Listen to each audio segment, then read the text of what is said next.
Welcome to KIMEcast, where we break through and cut the BS in sports medicine, rehabilitation, and sports performance, and talk about how things really work. Welcome to KIMEcast. Russ Denning, Tony Mikla. Russ, how's it going? Oh, it's exciting. I just got done training a few hours ago with our guy Jake. Did some Brazilian jiu-jitsu. I saw the jiu-jitsu pants on. Yeah, Rocket. It was awesome. I'm like a typical white belt, all speed, all power, no technique, but it's fun. And you guys are rolling on the mats and getting after it? Yeah. We're at the instructor Dustin Akbari at Uriah Faber's Ultimate Fitness, and it's awesome. So we go through like a lot of technical stuff on defense, offense, and then he's really good of laying out the decision tree. So each position, it's like, all right, you can go here, you can go here, and then you get deeper in the decision. Once you kind of make a move, now you're in this side stance or this position. Okay, now you can do this, 1, 2, or 3. And the more skilled the person, the more weapons they have at their disposal. So it's quite the mind game. Your brain it's exactly like playing chess with your body. Yeah, it's exactly like chess. Solving problems. Yep, you're solving problems constantly, and some weapons are like a pawn. Like that's not a great move, but it's a move. Other moves are like deadly. Like that's my queen. I'm gonna get in there, and you can't go anywhere from that spot. So it's body chess. Jake's pretty good size. He's pretty wide, strong. Yeah, I didn't get a chance to spar with him. Oh, you're doing it separately. Yeah, same time. Yeah. I see. Be interested to see you do some sort of judo shit and try to throw him over your shoulders. Yeah. He's got some girth to him. Yeah. Well, I'll tell you what I learned from him with training with him with Muay Thai last week is the man doesn't give up. Yeah. He could be like nearly death. Like I'm starting to see kind of like the fading in his eyes, and he's starting to hunch over, and then all of a sudden he springs to action. He's got like more. Like right when you think like, oh, he's tired, then he just comes out of nowhere. I'm like, oh my gosh, you have more energy. How much deep is that hole? He's like David Goggins. He's like a real life David Goggins. I know. David's real life. That's what it takes to win. Yeah. I think that passion of continued drive for success, to never give up, I think is the key. There's so much stuff about that as far as being willing to fail, being willing to push through, being willing to learn from the failures. Like you should want to fail on purpose. Like the more and faster you fail, the faster you learn. And then the faster you can become successful. Being afraid of that is probably the biggest limitation of people's growth from things I've seen. I know. I think I might just pull up that Michael Jordan video for my kids every few months. Whenever they get down. Oh, the legendary commercial. It's the greatest. Where he's 26 times been counted to take the last shot. Yep. And he's missed 26 of them. But yet that's why he succeeds. So I love that. Yeah. And for whatever reason, like Michael Jordan now more than ever, it's like I feel like he's more popular right now than during the time when his, shoes first came out. It's like now all of the old shoes and the Air Jordans and everything that he was in the 80s and 90s or whatever it was. Yeah. You got that right. Yes. Good guess. That's actually quite good. Russ doesn't know this, but Jordans were cool when both of us were in high school, but that really wasn't part of your forte, I'm quite certain. Yeah. But now I see these people wearing these Jordans, like the patent leather ones. Like my buddy got the patent leather ones like the day they came out. Yeah. And people laughed him off the court. Like at school, like it was like the laughing stock. Like those are the ugliest shoes on the planet. Now like they're sell for like $400 a pair of retro. Like it's insane. And they're still ugly, but they're super cool at the same time. It's just, that was totally like game changer at that time. I think that's so cool that he is, I think, the epitome of greatness for so many reasons. But I read the book that was written by his strength coach. I forget what's called. It was like Tim Grover, yeah. Yeah, Tim Grover. It's something Attack. He's running a company called Attack. Yeah, like he called it like the cleaner mentality, right? Mm-hmm. Was that the cleaner? I don't know. It was some kind of like the mentality, like the person that just like cleans up all the shit. Like, hey, I'm gonna take care of it all. Don't worry. And that mentality of like I'm gonna leave it all out there. And I do think there's a lot of David Goggins, in that Jordan idea of like I'm gonna tap into a struggle that takes a lot of work. You have to invite struggle in your life repeatedly over and over for that muscle in your brain to grow. Yeah. No, it's interesting as you talk about challenge. I mean, what's going on in current events in the country right now, or in the world for that matter, is we're seeing today actually is there's a subcommittee hearing meeting with Fauci about COVID, and they're really diving into how this stemmed and where it came from. And it's an amazing amount of facts that are emerging about, these facts emerge. I had somebody show this to me like 4 weeks into COVID, like in April of 2020, show me these facts that it was a potential virus that was made in the Wuhan lab, and then it was released, and that was released with intent. That was some of it, but the NIH granted the development of this, which is now very commonly public knowledge. But at that time, I was showing a research article that showed that grant was published, and they had given money like $9 million, and Fauci's the guy responsible for all this this money donation. So when stuff kind of goes awry, it's not real good for him. So without getting political on all the detailed events, it's really quite striking, like what all has gone down. And now looking back, this many errors probably made in the look and the idea of the vaccines and whether or not the vaccines were actually all that helpful is debatable. Clearly, it is not clearly evident they were amazing, obviously. Otherwise, we wouldn't still have it, or we wouldn't have all these other problems.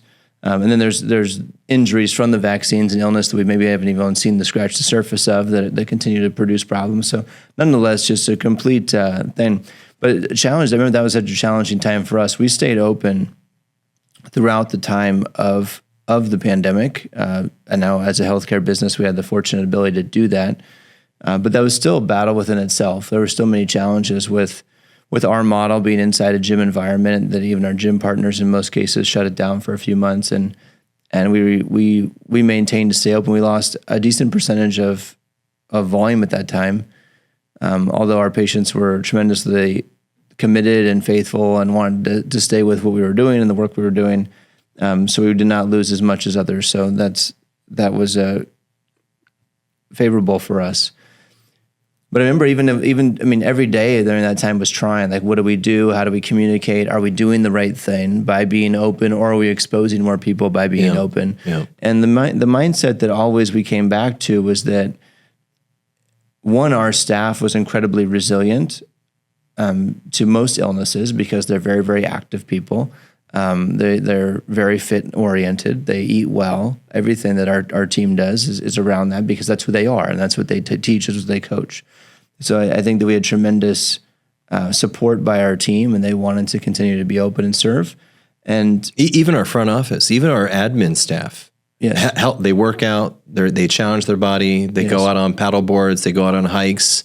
Like the whole company, not just the PTs. I mean, I love it. It's the mantra and the value system that collectively this team embodies is phenomenal. Yeah. Move and get some vitamin D. As you can tell how much vitamin D I get. It's so glowing, but could be more. But it is very much the kind of who we are as a people. So I think that was something we were really, really proud of. But I remember being challenged one day in the clinic. The gym was vacant because they were closed down, and there was, one of our patients was there, and she's got her mask on and the whole thing, and she's obviously very, very afraid of the situation, but yet still came to some treatment. As she wasn't my patient, so I don't know her, but I remember her walking past me talking with somebody and working with another patient, and she's like, are you the owner? And I'm like, yeah. What can I do for you? She's like, I just don't. She goes, it feels unsafe. She goes, I think that you're hurting people here, like directly. And I'm like, well, you should probably leave then. Because, and she's like, like, why are you guys open? I'm like, we're open because we're actually saving people. Because our approach is that if you can be fit, if you can move and exercise, you're going to make yourself more and more resilient, more and more bulletproof, if you will. And I'm not suggesting that by, some crazy mark that you're going to be resilient to like some ridiculous virus that could kill people. But let's be honest, that's not what this was. That's clear as day looking back at it. That was clear as day at the time, that unless you were obese and had diabetes and a few other variables, really, you were not at high risk for death for this. And the more resilient you became, that was your strength. Those are the people who were going to survive this, was people that were more fit, had good exposure to the sunlight, were stable mentally, And turns out that's exactly what it ended up being. Repeat over and over with the majority of illnesses in the world. An improved aerobic capacity allows you to fight. It allows us to be resilient as measured by aerobic capacity. And then you just kind of do the hierarchy. Well, how do I get aerobically improved? Well, you have to move a lot. Well, what if the joints don't move well or my muscles aren't strong enough? Then that's your limiting factor. And I think that hierarchy is always extremely important. Everyone needs to move often. If you don't move often, then life tends to beat you up, whether it is a coronavirus, whether it's heart disease, whether it's a fall and you break a hip. If you don't move often, you are more susceptible on every level. And so for us to improve on joint mechanics, fascial movement, strength, let's do this, let's guide here, let's improve here. That way you can do things. And I do feel like at that time we were saving lives, because if that back pain isn't getting outside moving, then they're more likely to get really seriously injured when they do get sick. And I have yet to meet someone that has not caught a coronavirus in their lifetime. And if this thing floats around the earth for the next 50 years, you will get it. Whether you're vaccinated or not, you will get it. And when you get it, I hope that your aerobic system is ready for that battle. And that's what we're doing. I mean, you really have to ask, what am I even doing when I work on someone's knee and I help it move better? If I don't have the viewpoint that I'm helping this person live a better, more fortified, more resilient life, then what really? Are we just treating like a little pain syndrome? Yeah. Let's not be so shallow. Right. No, it's incredible. For the record, I haven't had a fever since before 2020, so I'd have no idea. Couldn't tell you what it feels like or the symptoms of it, and worked every day through the process. I sat with Evan, who we're pretty certain had this back in December of it was January 2020. We sat on a plane next to each other, flew down to Cancun, Mexico for this speaking engagement trip. And Evan could barely like stand, could barely breathe. Like it was not good. This is before we knew what this was, but he was clearly very, very ill. He had been ill like a week before. It was that whole 10-day thing. He's like, I've never been sick for 10 days. I should be fine by the trip. He's been ill, sick 8 or 9 days prior. Got a little better, got good on the way down there. And then, man, once we got down there, he was an absolute disaster. But I sat right next to him, hacked up a lung. Never had a symptom. It was amazing. So we have to get his aerobic capacity up so it doesn't happen again. But I think he's been pretty resilient since then. That's right. I'll get with him later. Yeah. We'll put him on training program. Get him back on that kettlebell program. But this is what we teach to, and what we speak to is this idea of being bulletproof. We launched our seminars, the Bulletproof series, back in 2017, 2018, with this idea to become more resilient, to become stronger, to be able to tolerate stress. We understand that the body needs stress to adapt. And if you don't stress it, you don't cause adaptation. And I'm a big fan that every day you either get better or you get worse. And it's an active choice that you make. If you choose not to be active or you choose to sit every day, you're going to get really good at sitting. Like it or not, that's what your body will adapt to that demand. If you make the demand, cycling or running or exercise or basketball or golf or whatever it is, your body will then adapt to that demand and it will get better at that, the ability to perform that task. And that's how the body works. It's not a difficult model. It's actually amazingly simple. It's about exposure and stress.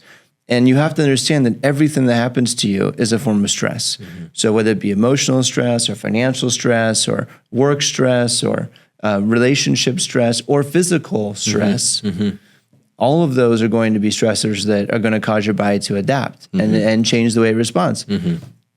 Now, we focus most of our time on physical stress, but you should know, and we have a continuum to measure these things and to assess the progression, something we use in-house with our team to work with our clients, is, where is this person at on the spectrum? Do they have stresses in the area of relationships or finance or job, and they have physical stress? Because you start having all of these stresses at once and your body gets overwhelmed, and then adaptation, you overtrain essentially, is essentially the same curve that you have so much stress that you have an overtraining effect. You can't sleep, you're stressed out, respiration rate's high, resting heart rate's elevated, your performance level drops, and you can't sleep. It's called overtraining. It's also called stress.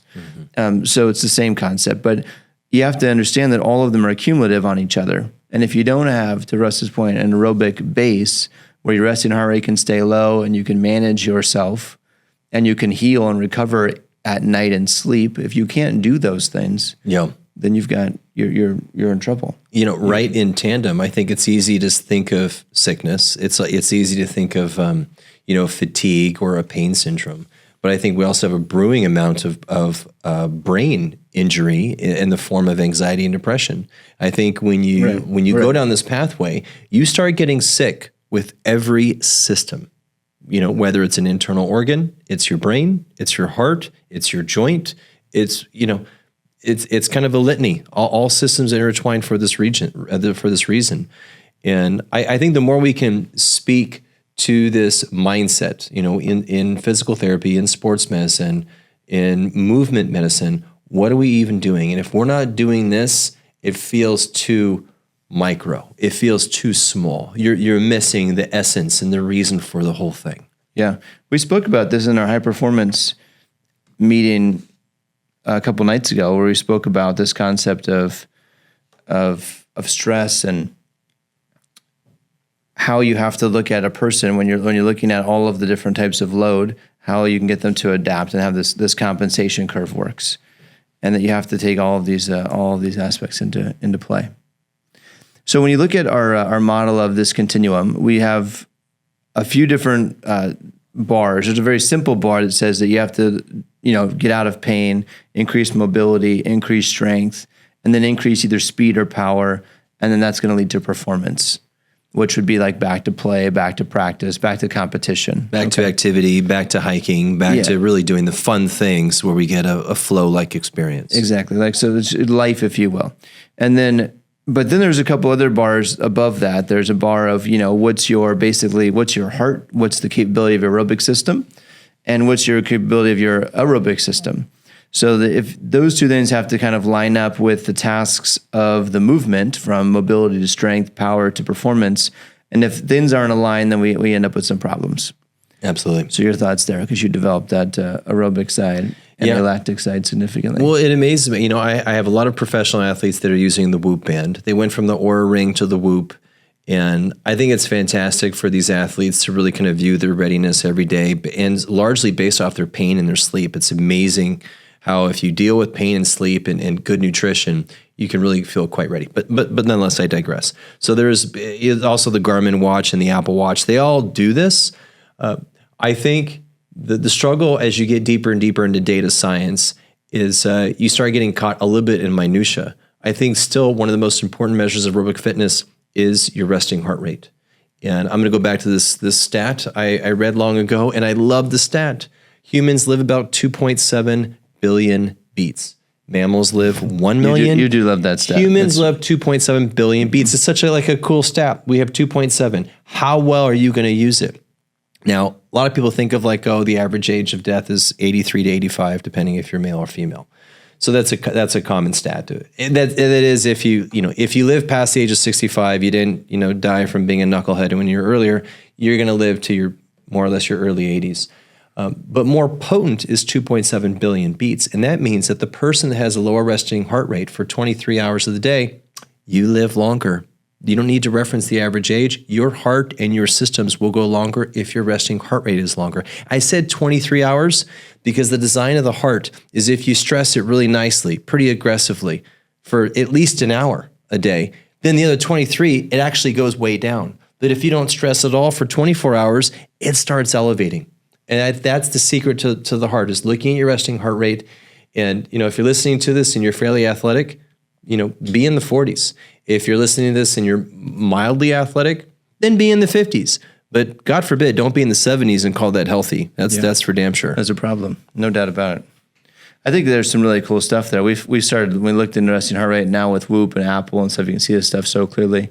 Fitbit, whatever you have, where you can see your resting heart rate and you can see it elevate, during times of illness, or I think you can see illness a bit predictably, maybe 1, maybe 2 days in advance, where you start to see resting heart rate raise 5 or 10 beats a minute, especially at night. Mm-hmm. And then, then voila, 2 days later it becomes symptomatic and you have a cold or something. It's amazing how the body starts to ramp up to fight off this, internal, infection or disease, whatever you want to call it, this internal virus. And then and then if I'm symptomatic after it's actually much into the process. But I think resting heart rate's really interesting. You can see that with the data now. Yeah. So nicely. You know, I think when we work out, we get an idea of this. How well can someone do a lightly aerobic activity, like a basic dynamic warm up or a little bit of like jogging or some jumping jacks? And then can they talk? And if you can talk comfortably either during or after, 3 to 5 minutes of activity, you have a functioning aerobic base. And if you're out of breath after 3 minutes of activity, that's a light body weight activity, you're out of breath, clearly you're in the needing of help category. So we see this just by looking at people, but we can measure it really quite precisely by looking at resting heart rate, training heart rate, the heart rate drop if you did like a really aggressive activity, and then to see how well does the heart rate drop after said activity. If you did a 5 minute all out activity, like a 5 minute run, or a 5 minutes of kettlebell swings, 5 minutes of sleds. If you do something fairly aggressive where your heart rate goes up to the 160 to 180 range, then you're looking for 1 minute post, do they drop 40 beats? And if they drop 10 beats, that's someone that's fairly out of shape, that doesn't have great fitness. And if they drop 20 to 30 beats, they have moderate fitness. And if they drop 40 plus beats, you're talking with someone that has a very agile heart. And that is probably first and foremost a very resilient person right there. 100%. So we developed these courses that we've had. Now we have 4 courses out there, and the idea is to really help people understand like how to train the body as a whole, and it's derived from a complex amount of information that our experience, research, best coaches in the industry, all kind of coming together to like what makes the most sense. So one of our courses is the Bulletproof series, which covers the shoulder, the knee, and the spine. Those are 3 separate ones inside one series. And the idea here is that in each one of those, we go through an evaluation process of how you would evaluate the spine, how you would evaluate the lower extremity, how you evaluate the upper extremity, essentially breaking that out, and then going through steps of, okay, from phase 1 rehab, what would the early exercise intervention look like? Phase 2, more advanced controlled mobility, controlled motion, starting to provide some resistance, to more advanced movements, more dynamic movements, and then starting to add load, and then starting to add speed variables, and then back to return to sport stuff. So each one of those 3 goes from 0 to 60, if you will, down that continuum very, very clearly, and lays that out. And they're like about 6 hours or so a piece.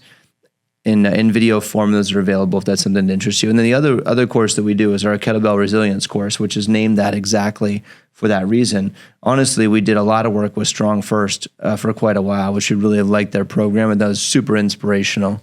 Pavel's been a true huge mentor of Russ and many of us on the team just through his writings and his talkings. But great stuff.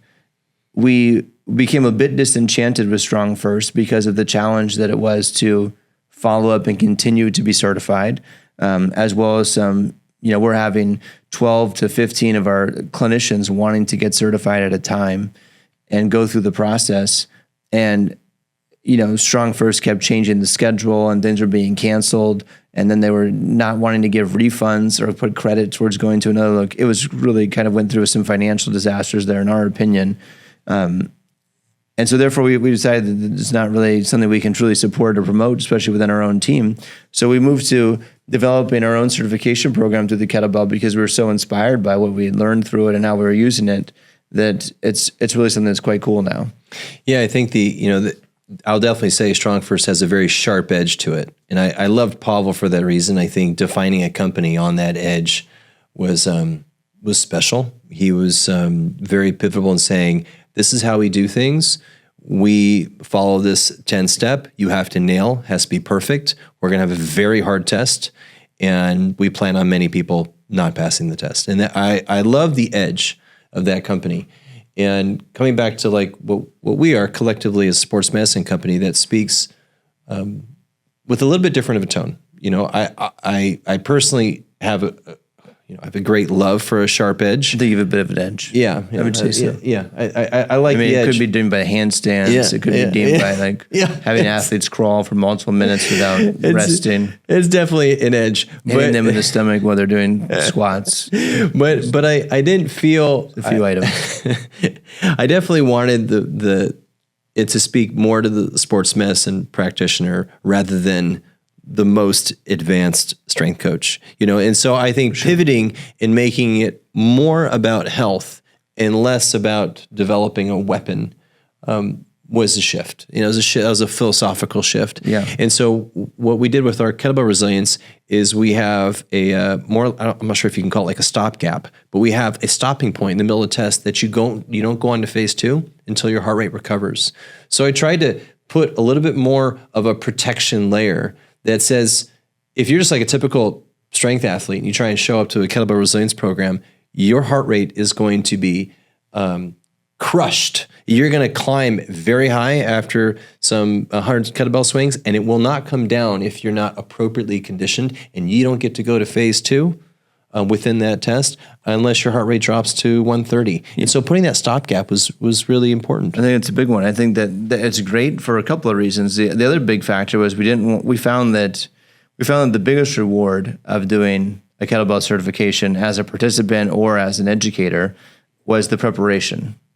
So the preparation of 6 months of training to go in, and that's really what taught you how your body adapts, how you can load the tissue, how it should adapt when you load the tissue. And if you don't understand that as a clinician or as a coach, how when you load the body, how it changes, then you shouldn't really be coaching it or anything around this concept for that matter. Yeah. If you don't understand adaptation and how it happens and the variations that it has, then you really shouldn't be coaching human movement.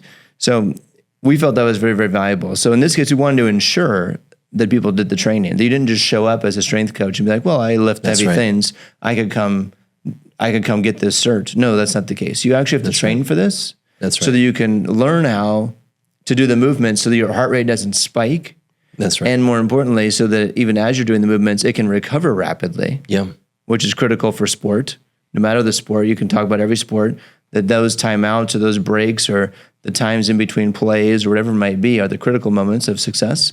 So teaching your body to adapt in such a way that you could recover quickly in those moments is important before you can move on to the next thing. So I think there's a few variables there that were critical. Yeah, this concept, this stopgap and a heart rate check.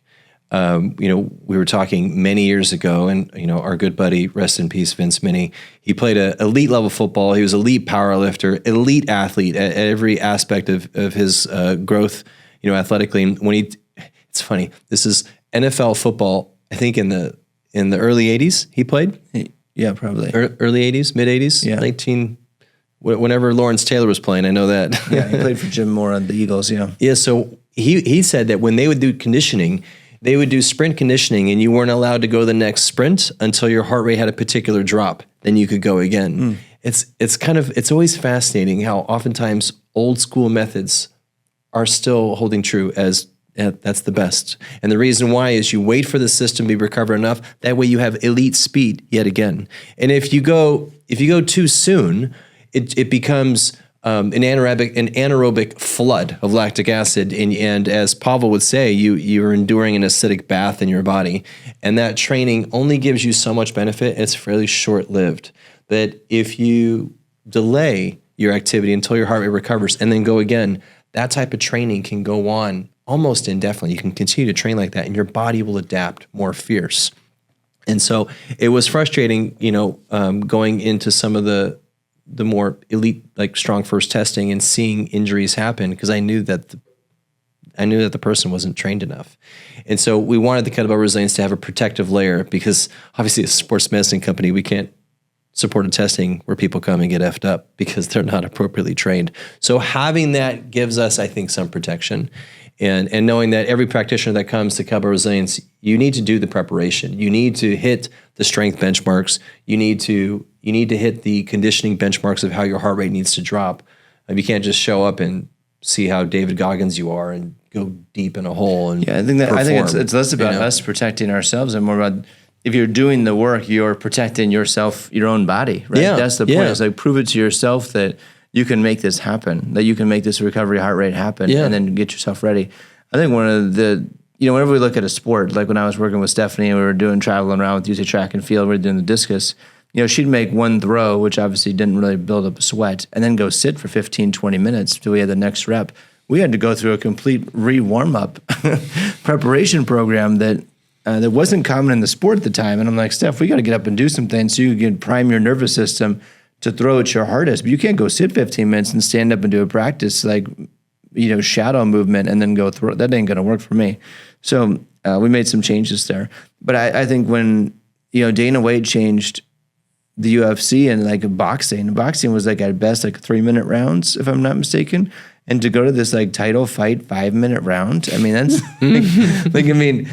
you wonder like that, like for Dana White, it was, I don't know Dana at all. I have no idea what his history is, but I'm pretty sure it's not health. It's not, certainly not fitness and wellness. Like he's passionate about it, but I don't think he made that decision. He's like, let's just get people fucking really tired. And someone's gonna get their head kicked in and that's gonna be amazing on TV. I'm pretty sure that was kind of more of the line we were leaning towards, which is awesome. And it worked. But it also changed the training game tremendously. To be like, now to train an athlete to like go for 5 minutes versus go for 3, and especially at a title, that's a big difference. That's almost double the time. Yeah. Well, it is interesting. It does speak to whatever game you're playing. The incentive built into the game, and what are we training for? So, Rickson Gracie, one of the world class fighters in the world from the world class family that founded Brazilian Jiu-Jitsu, is a great book, and he was really pissed when Royce Gracie got picked to represent the Gracie family in the first UFC, and he got more pissed that the UFC rules had this break, this 1-minute rest after 5 minutes, because Rickson will say a true fight just goes, and what Rickson developed in his training methods was to endure until basically you got tired and then he was yours. So it was a mindset of we will just continue until one of us breaks, usually mentally or cardiovascularly, and then you're done. Yeah. Whereas what MMA has evolved to is this 5 minutes of like, and then I'm going to get 1 minute and I'm going to recover and then we're going to go again. And I think it's important to realize no matter what game you are, again, whether you're a hiker, a swimmer, a baseball athlete, the aerobic system is always at play. And how do you want to manipulate the aerobic system to perform whatever you find important? But it's a fascinating science look of just how is the body primed to adapt. And aerobically, I'll tell you right now, we have infinite adaptations. I learned that from Joel Jameson. The amount of things that can adapt aerobically in our body, you can't even really list it. We don't even really know because it's so massive. But the amount of adaptations we get anaerobically are fairly defined. We only have a few ways of really adapting anaerobically. But aerobically, the list goes on and on. Yeah, it's super interesting. I think that aerobic system, is going to be seen more and more as the resilience piece of, the having something. Now, but I want to be clear here. This doesn't mean like the marathon runner is the best equipped and most healthy person in the room. That's not what we're suggesting. Right. And I know that there's literature and research out there that, this triathlon heart situation, some people that have trained for Ironmans and have done a tremendous amounts of endurance and training actually are unhealthy, which it's a spectrum, For sure. Like all else, that high all the way on one end doesn't do us any good. None on the other end doesn't do you any good. Somewhere in the middle is kind of where you want to land. And then the somewhere in the middle comes down to what are you doing? What's the activity we're talking about? Yep. Are you going to play golf? That if that's the maximum aerobic demand you have in your life is playing golf, walking the course, that's probably not high enough because, there's some simple questions you can ask yourself. Like, have you broken a sweat by raising your heart rate, in the last day, in the last week, in the last month? Yeah. If you haven't done that, then you haven't gone through this, like, the spectrum you should take your own body through of like an anaerobic moment and back to an aerobic recovery opportunity. And if you're not doing that, that's probably the biggest problem that we see. Absolutely. So this idea too, that like, I go out and run all the time at the same pace for 10 miles, 15 miles, 20 miles, has its own share of problems. Fair. And that's exactly why we have more or less the law of diminishing returns curve. It's a big part of the first principle that we teach in our systems is, each bucket kind of has its wins. And then once you kind of get to a certain point, more is not better. Let's say more is better in the middle part of any of this curve of filling this bucket. And once the bucket is moderately full, the wins are much less. And you could probably argue if you go off the deep end and start deadlifting 1,200 pounds, your back will eventually break. Yes. So you could say, whether it's in the aerobic bucket, whether it's in the stretching buckets. I watch these dance shows with my kids. I don't know why they like dance moms, but I'm watching these kids like bend in ways that they're developing all these kids to be contortionists. And it kills me because I feel like you're destined for back pain inside of like 20 years. Yeah. Because I've met you. I've met too many ex-gymnasts where right. like, yeah, I know, my back always hurts. Like, yeah, because you back bended into a way that you weren't really designed to do, but somehow your body allowed you to do it. It's an adaptation, right? If you demand it enough, it will change. It will, better for worse. Yeah, it will adapt. It will tell you this is not a good idea along the way, but... Yeah. So, going back to the continuum, like we have all these buckets, but it's not always more is better. I think Usain Bolt will say that. Like he stopped sprinting because his back hurt. Like he was so effing fast that it was ripping his spine apart. Right. I can appreciate overpowered. We see that a lot actually in the elite of the elite, that they're overpowered. I mean, Tiger Woods is overpowered in the same way. I mean, he blew out his own ACL like swinging a golf club. Yeah. I mean, that's crazy shit. Yeah. The pro fighter, he hits harder than anyone in the UFC, and he was on a bloody hip. His left hip was bloody at the cartilage that was stopped anymore because he hit so freaking hard. I mean, that's, overpowered. It's not uncommon to see the elite overpowered. That's actually a thing if you're working with that level of athlete, that level of person, that's the thing you have to manage too, is the fact that they're overpowered. And you have to be very, very careful because if you try to then decrease their power production, you take away what gives them all their skill set. We talked about this before. So something to consider for sure. But that's the fun aspect of resilience is resilience. We started this conversation cardiovascularly and aerobically, but gosh, it doesn't stop there. Once you have enough, more is not necessarily better. It's time to be more resilient in other buckets.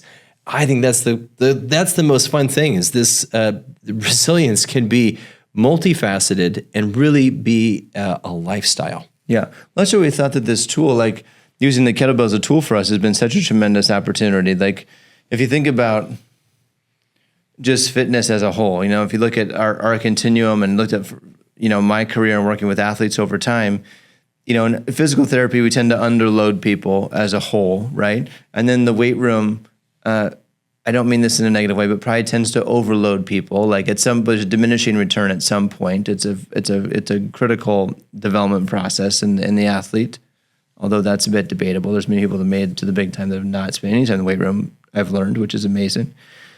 But nonetheless, then there was this gap in the middle, this always bridge the gap concept. And using the kettlebell to fill that space for a tool of control is tremendous. A tool of strength and speed development.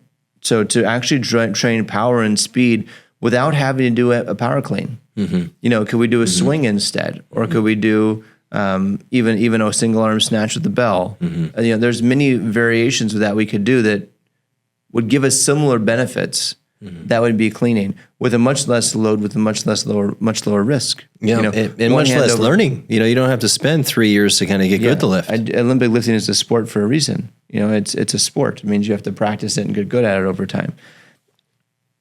So when you start putting all those things together, the kettlebell can be a phenomenal tool for us, and that's why we've developed our own course around it. Is because understanding how to use it in those different settings as a control variable, as something to kind of build load, build time under tension. Build neurological control, then how to build strength, then how to build speed. And all the while, once you develop these skill sets, you can really use it as a phenomenal conditioning tool, which is our final test in the certification, is that you have to be able to do a certain amount of swings, get your heart rate to a certain level, and then see it drop before you can start to do a control movement like a get up.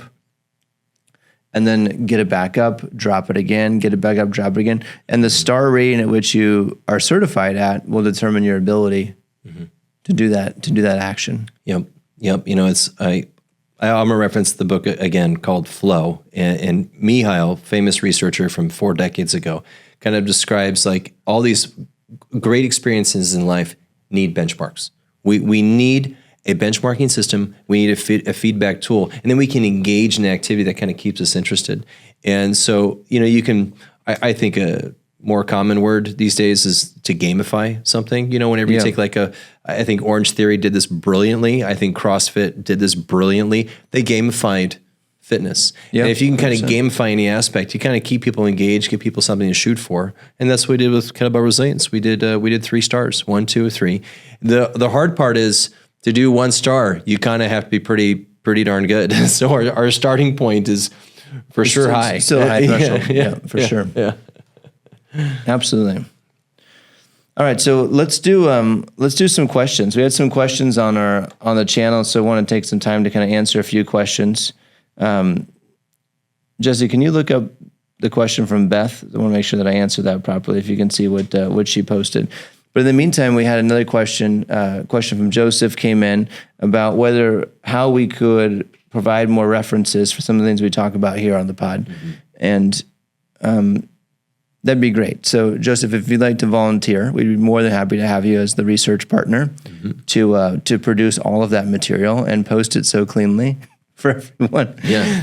Obviously, we do this as an unpaid situation. We're not running ads on the show or anything, and to put all of that into it, be more than happy to do so, but it's very difficult and it's time consuming to put all of the literature and the research and things we've read. So we've mentioned many things today, for example, as we talked about Pavel, as we talked about some of the other literature that referenced around heart rate variability and change, Joel Jameson already. These are great, certainly books, articles these guys have written that are pioneers in the field, and things we highly, highly recommend that you guys read and pay attention to.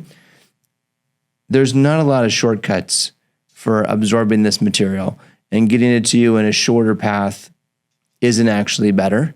However, getting it from us verbally, I think, is one way to intake the information and the content. And we will certainly do our best to put more content into the links and into our resources.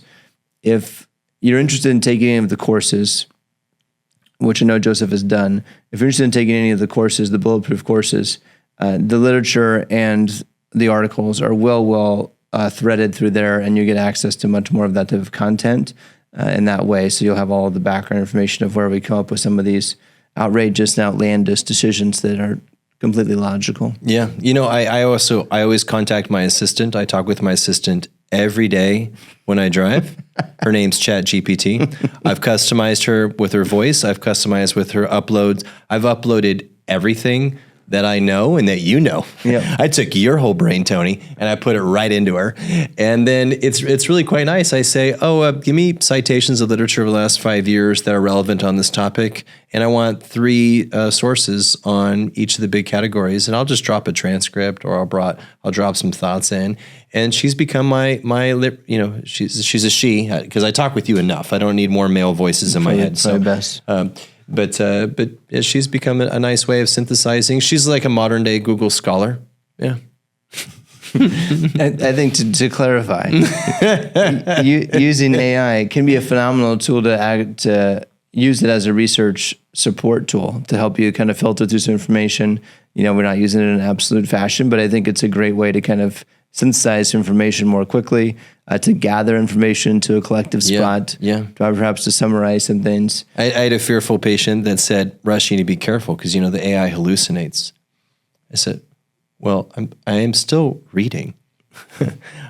So when I say use AI, it's going to give me the citation. I'll read the abstract and I'll see, that study only had 15 subjects. That means that power sucks and don't trust it. I need something with more power. And then I go back to ChatGPT and say, find the literature that's real, that has stronger power, statistically speaking. So anyways, I'm not worried about hallucinations. Just get the shit done. Give me the citations and we'll read. Well, what we've been fortunate of is how much stuff we've put in writing in our own, web-based internal documents as far as internal for our company view and such. So we can target the AI systems to actually look just at our own material and then give us summations or, outlines or whatever based on our own content. So that's helpful tremendously.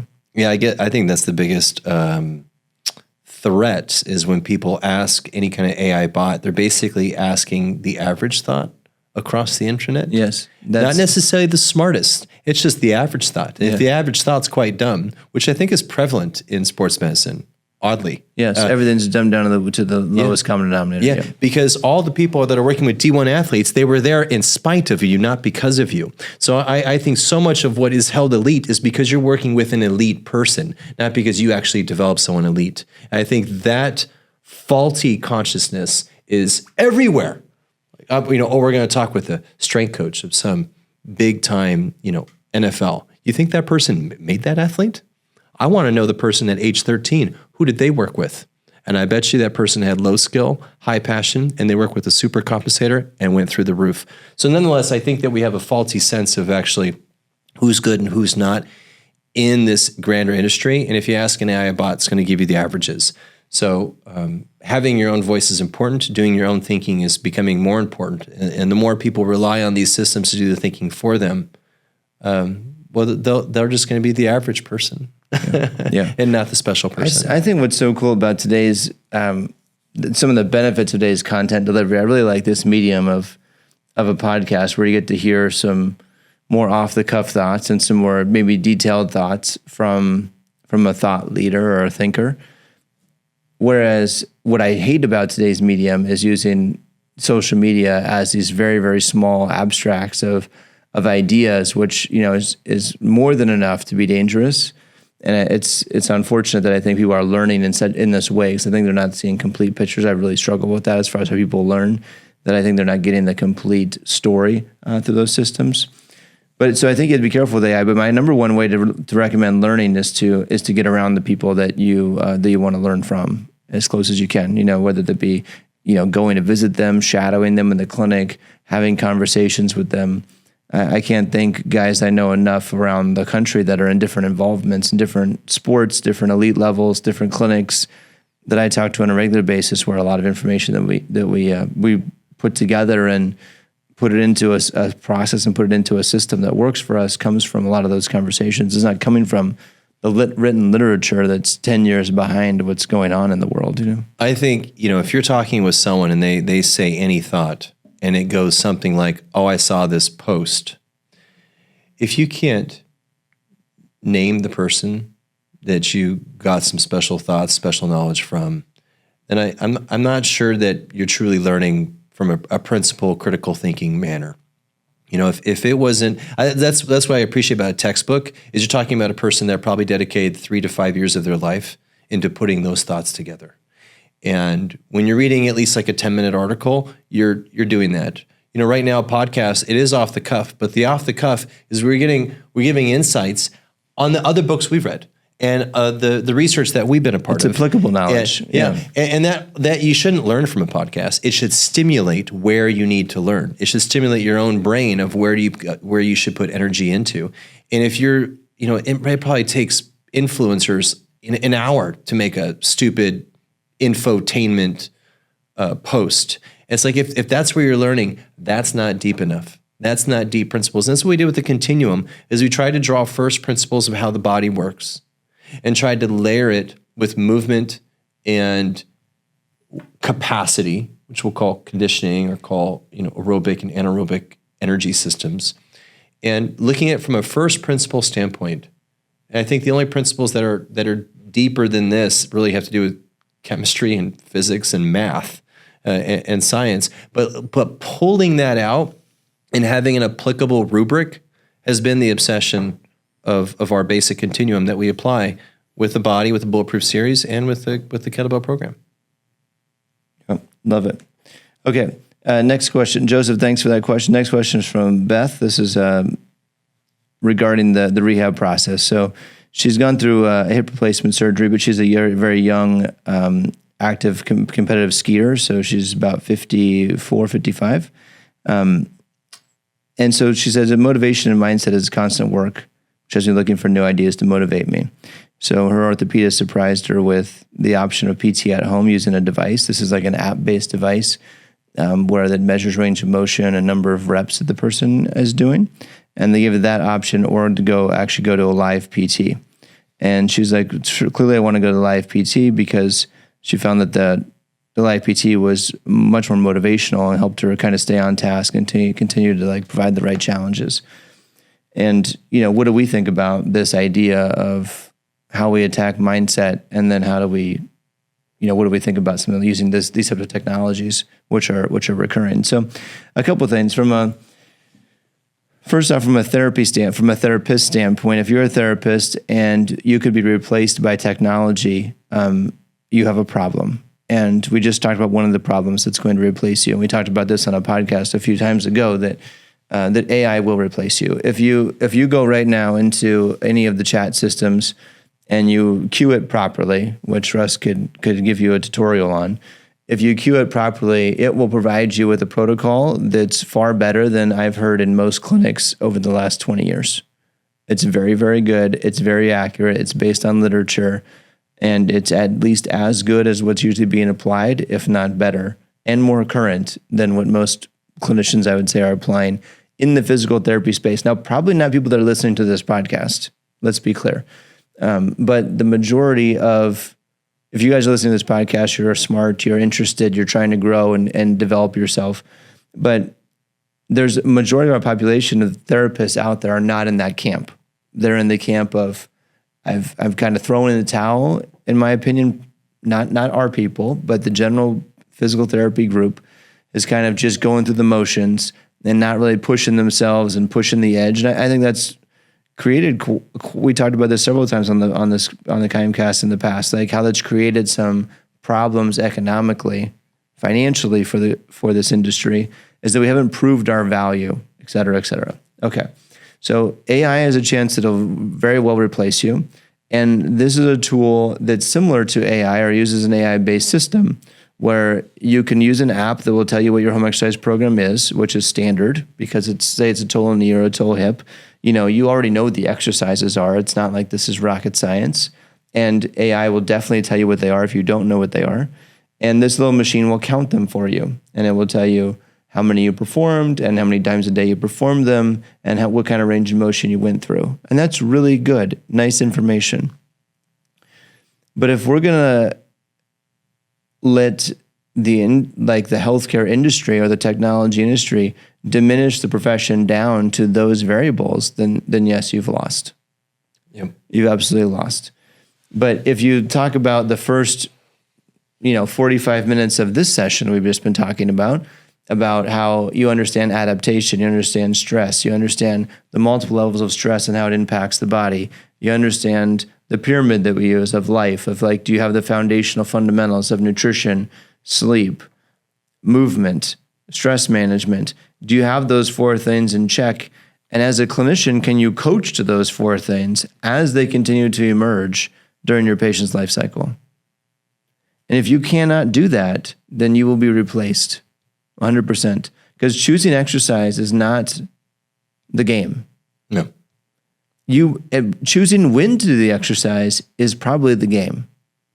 And then understanding that when based on the person's life, the healing process, their adaptation window and cycle that are in, the speed at which they can adapt and progress are all variables that can't be told to the person. You have to evaluate the person to get it. So no tech can give that to you at the moment, though it's probably coming. But at the moment, that separates you and keeps you down a lane of quality care because you're actually providing guidance based on the person's presentation.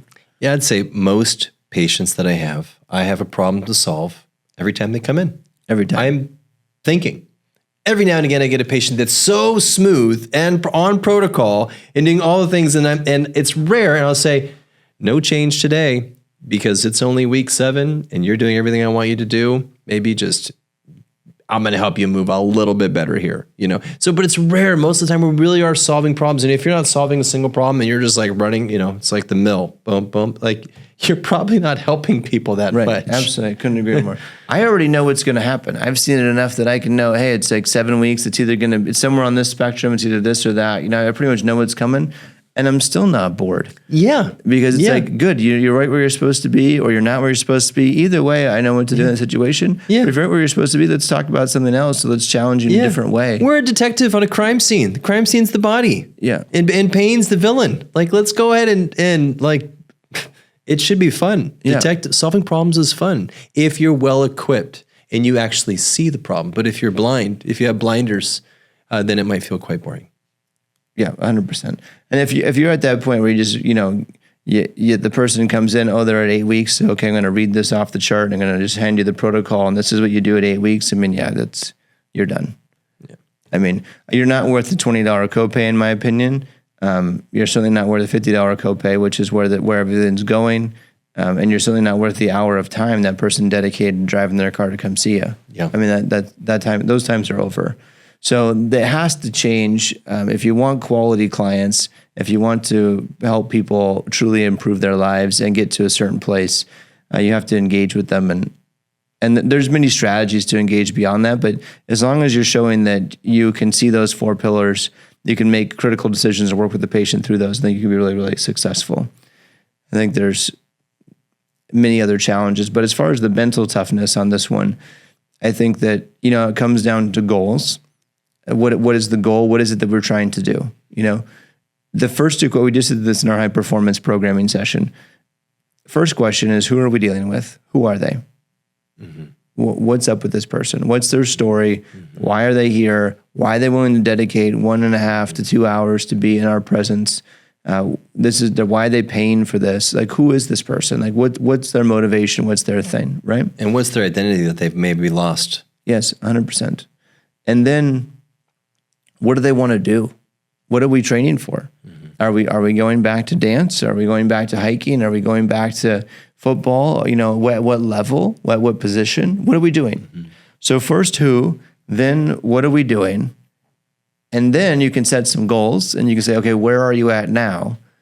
All right. And then we can set something up. Mm-hmm. And then I think that you can handle the mental fatigue, the mental challenges, the mental difficulties with that in mind. Mm-hmm. Another example, this young lady we just saw the other day. I feel so bad for her. She had a 2-part surgery. So she had the cartilage autograft situation where they removed some cartilage, sampled it, grew cartilage off-site, and then reimplanted it back in. So it was a 3-month process to do that. So first surgery, second surgery. So she's 6 weeks past the second surgery. So she's 16, 20 weeks into this process. Her quad fires, but she can't do a straight leg raise. And she's like 16, 17 years old. And that's the only surgery that was done to her. So it's not like this is super invasive. It's a very good surgery, very, very simple, very clean. I've rehabbed many of them. They do quite well. But unfortunately, she's been to multiple therapists up until this point. And once again, we have the typical protocol therapist doing, just do the quad sets, just do this, and not thinking. Mm-hmm. Here's a young person who's 16, 17 years old, who has a chance to go play volleyball in college, and we have totally forgotten that they have a body, like that they're like human, that they need an aerobic system. Like there's other things they could be doing, that they need all this basics of strength. Like if the quad isn't firing very well, then let's do something for the glute at least. Let's get some bridges to go involved. Like between the first surgery and the second one, there should have been a significant amount of strength work that was being done during that time, so that going into the last one was much less detrimental. But instead, it sat for 4 or 5 months, just atrophying away. And we've got a battle on our hands, that's for sure. Not one we can't overcome, but it's going to take quite a bit of. Yeah. I mean, the mental space that she's in right now is just so far from being an athlete, and that's the hardest part. When you have this time down, that's the kicker. Like a pro athlete gets hurt, and the next day they're in getting tested. Maybe they're having surgery within a day or within a week, and they're moving. They never lost any health. They didn't lose any momentum. Yeah. They're young, vibrant, hormones are raging, everything's ready to go. They don't have them sit for 3 months and then be like, okay, I guess we'll operate now. So they don't have this huge loss of exercise, fitness, aerobic health, testosterone, HGH, everything else. That's all stimulated by exercise. So they don't wait till they're disabled and then all of a sudden be like, okay, let's fix you now. They fix them right then. And then they're 3 months later, they're in such a better place because they didn't have all that loss to fight back against. So I think it's a very real thing. I think that we have to have as a clinician, if you're a clinician listening, I hope that you can have that approach. And I know that you want to, if you're listening to this, that you want to have that approach. So hopefully that gives you some tools and strategies to use. Yeah, I hate to hear that failure. And I think of, I'd love to ask the prior 3 therapists what led to the failure of that journey. Fear led to it because she's got this, little cartilage removed from the back of the back of the patella. So they're all afraid, to do like a knee extension or to do a long arm quad or to weight bear because they don't fucking understand basic physics and how cartilage responds to stress adaptation. Yeah. The thought was, if I don't stress the person, they'll be safer. Yeah. That's not true. That is absolutely not true. Yep. Every single piece of research out there would suggest to you that if you load tissue, every researcher wants you to load it before the doctors do, which I think is a question we have to answer at some point. But the research supports load the tissue immediately if you want the stem cells and the cells to become stronger. Yep. If you don't want the person to be strong, then keep them unloaded, send them to space. Take gravity away. The best story that highlights that of how I try and make sense of that principle is that I love it when it was like maybe 15 years ago, we started seeing physical therapists on the ICU. And that was, I think, a phenomenal moment for us because medicine as a whole did the right thing in that moment. They said, oh, you know what? You didn't die last night and now you're alive. PT, let's go. Let's get them up. Let's do something. Because they realized if they challenge the body, stuff happens. And if you just take that person that nearly died and you just, all right, I guess stay in bed because you almost died, they're going to try and die again on you. And I think that's just such a great concept that PTs are in ICUs. And so unless you're ready to be on your deathbed, there's stuff to do. Yeah. No. And to operate in fear, oh, we can't do all those things.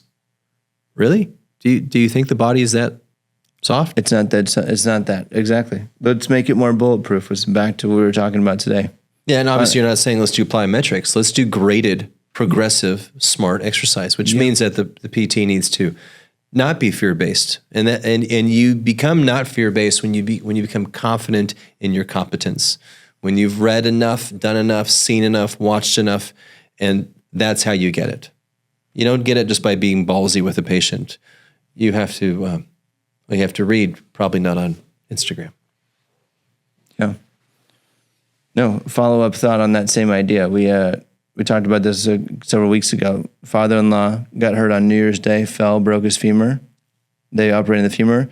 They also did an x-ray, saw his deltoid ligament was torn out of the blue with a small fracture. So they operated on the deltoid. That put him in a non-weight-bearing status with the PTs. He hasn't stood since. Mm-hmm. It's now June 3rd. Mm-hmm. Hasn't stood since. So we're at 5 months. I'm confident that it won't happen again as far as the standing goes, because at this point it's so far gone that it's almost impossible to consider. But the worst part about it was, for me, was not only the medical decision that someone wanted to operate on his ankle, which had no bearing whatsoever on his future life at the age of 80. But number two is that the therapists told us that the PT had not started doing knee exercises because that wasn't on the script. Unbelievable. It's like, well, on the script is get him to walk again. If you can't figure out that you have to get the muscles strong in the legs so that it can bear weight, we have a serious problem with your knowledge base and your licensure as far as I'm concerned. Why do I need to wait for the doctor to give me the prescription? Have you lost your mind? Have some knowledge and have some confidence in absolutely lost it. The body. Yeah. I think we're confused in PT. I think we're confused. We really have to have the mindset of whatever that doctor's name in Grey's Anatomy, the famous neurosurgeon, whatever his name is. Oh, yeah. And he starts his brain surgery and he says, it's a good day to save a life, something like that. We need to think the exact same way. It's time to save a life. And my mom's having a procedure done today, and she's having a surgery, like a 2-hour surgery on her throat. And so they said, you're only going to have liquid diet for the next month. I said, Mom, it's a good thing you know me because I'm a PT. And I don't do throat exercises, but I'm going to make sure that you have adequate protein in your diet so that you don't kiss your muscle mass goodbye in the next month. That way you can actually continue to enjoy the next 15 years. Because if you don't do that, kiss the next 15 years goodbye from this nice, kind of simple surgery that just forced you to have a liquid diet. And so what we're doing in this life, what are PTs doing in this life? We are saving lives. And if we don't think of it like that, you've completely lost your ass and you should move out of the industry, because that's what we're here for. And that's how we should attack it. But I'm not going to give her throat exercises, but I'm going to make sure that her nutrition's dialed, which someone has to do that. And we should be doing that for people, looking at the whole system, because we're one of the few people that are able to do that. And we're schooled enough to do that. Yeah. Well, it makes perfect sense. If she can't get enough fuel in the system, she's not going to want to exercise, which is going to lead to less activity, which is going to lead to atrophy and muscle wasting and the whole thing.